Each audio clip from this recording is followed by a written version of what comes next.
You feel it right now, somewhere behind your ribs, a quiet signal your body has sent you thousands of times, without ever asking permission. Hunger. You've spent your entire life obeying it. But what if, one morning, it just stopped? No growl, no craving, no pull toward the fridge.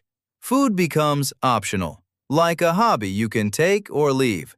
It sounds like freedom. It sounds like the end of every diet you've ever failed.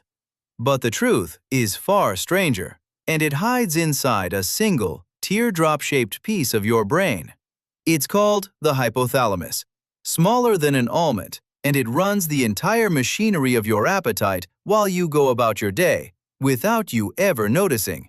Every time your stomach empties, your gut fires off a hormone called ghrelin. It races up to your brain and flips one switch. Eat.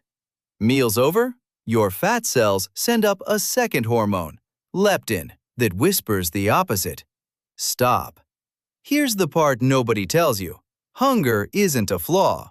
It's one of the most advanced survival systems ever built. So what happens when it finally goes silent? Hold that thought. 1994, a scientist named Jeffrey Friedman at Rockefeller University finds leptin, the hormone that tells your brain you've had enough. He's studying mice that can't stop eating. They balloon to 3 times their normal size, not because they're greedy, because their bodies never got the message to stop. One missing hormone. That's all it took to break the whole system. Now flip it around. Imagine that eat signal never fires at all. At first, it's incredible.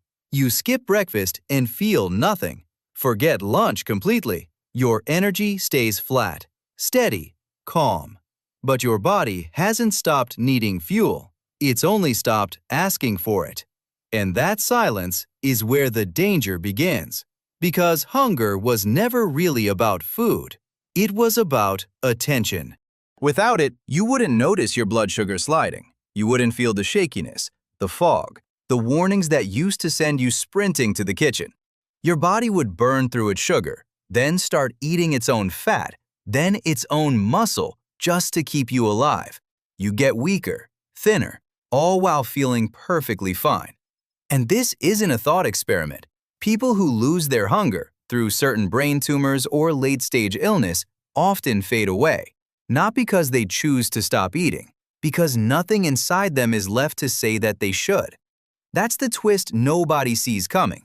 The thing you've fought your whole life, the thing you've tried to crush with willpower and apps and diets, is the exact same thing keeping you alive. And here's where it gets strange. Right now, millions of people are paying, every single month, to switch their hunger off on purpose. GLP-1 drugs, the ones flooding your feed. They work by faking a hormone your own gut already makes. A Danish scientist, Jens Juul Holst, spent decades figuring out how that hormone, GLP-1, tells your brain the meal is over. These drugs take that one quick message and stretch it across the entire day. Food loses its grip, and that constant hum of craving, it just goes quiet. For some people, it's life-changing, but for others, something they never expected creeps in. When the hunger fades, a little of the joy fades with it. The pull of a favorite meal, the warmth of sharing food with people you love. Turns out, hunger was never just a nuisance. It was stitched into how you feel alive. So here's the real question. Would you take that trade, a quieter body for a quieter kind of pleasure?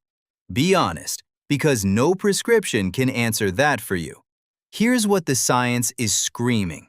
Your hunger is not your enemy. It's a 400-million-year-old alarm system, sharpened by every ancestor who ever survived a famine and handed all the way down to you.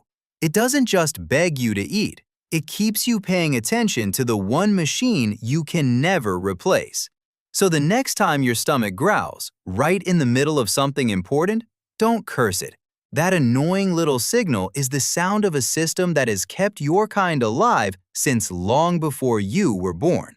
You've spent your whole life trying to silence it, But if it ever truly went quiet, you'd give anything, everything, just to feel it one more time.